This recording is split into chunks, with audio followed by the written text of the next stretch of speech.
First mo yun na job as a nurse. First So, job naka-white as a na. nurse. Naka-white White na. uniform, ganun. Plancha pa, no? Nakita ko naman yung ibang mga ka-schoolmate ko nung high school. Parang, oy, siyempre, kasi sila sa Bicol, small world kasi, so kilala ko.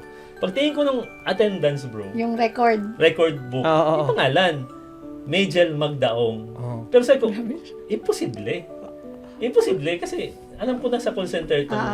Wala akong idea. Parang tinadhana. Parang- talaga. Wala akong idea. Destiny. Pinicturean niya pa yun. Hindi, Yung picture. attendance na yun. Nung next day na, so nung aga ko, yun na, may dumating na babae.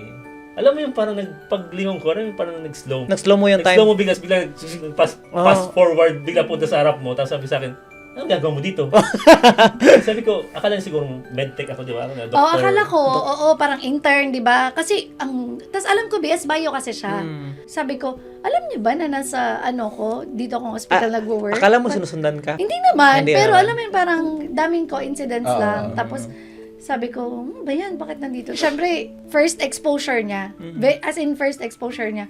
Sabi ko, kailangan natin magbigay ng insulin Gamot. sa Insulin. pasyente, ganyan. Pero sabi ko sa kanya, marunong ka ba? Sabi ko sa Ganun- kanya, ganun ka magsalita. Malditang Marunong ka ba? Buddy. mentor, ganyan. Sabi ko, marunong ka ba? Sabi niya, turuan mo ko. Sabi ko, feeling close. Alam mo yung parang, This is the Nurse Show! Woo! Merry Christmas!